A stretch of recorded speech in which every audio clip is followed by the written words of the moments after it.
Merci beaucoup pour m'avoir invité. Je peux parler un peu, je peux comprendre un peu, mais je vais parler en anglais, malheureusement.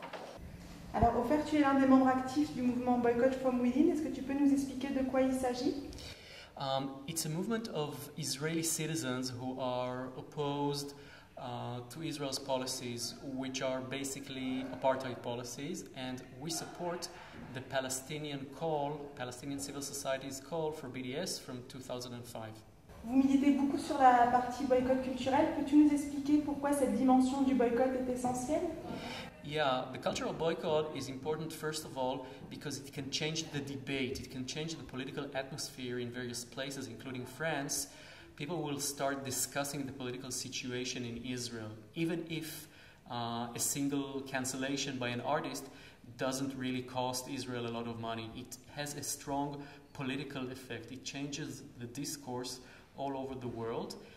And in addition, Israel invests a lot of money in propaganda, in cultural propaganda, in selling Israel as a very cool place. So when we have international artists canceling performances in Israel, it can sort of counter these Israeli propaganda efforts. Il y a eu plusieurs déclarations des personnalités donc, du gouvernement israélien contre les citoyens, notamment israéliens, qui soutiennent la campagne BDS internationale. Comment êtes-vous perçu en Israël? Est-ce que tu penses que les lignes bougent? Et est-ce qu'il y a du monde qui rejoint Boycott From Within? I think that the Israeli government's response, including attempts to enact various laws against boycott activity in Israel, I think it's related to their knowledge, their understanding that BDS is making progress all over the world. And now we are seeing more and more Israeli politicians speaking out against BDS and even mentioning BDS by name, saying BDS.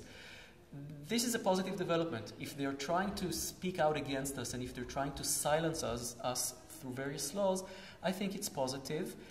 I don't think they will succeed. I mean, definitely we will go on speaking out in favor of BDS and against Israeli policies. Quel impact a réellement la campagne BDS en Israël?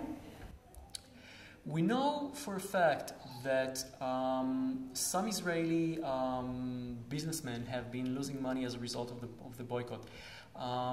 For example, companies which market agricultural produce from the settlements, from other places, especially to European markets, we know that they are losing money.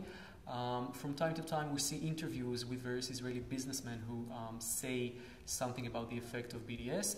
The Israeli government also tries to do two things: to try and argue that BDS is very weak, that it's insignificant, but on the other hand, from time to time, to speak out against it, to make BDS seem very strong for their own propaganda reasons.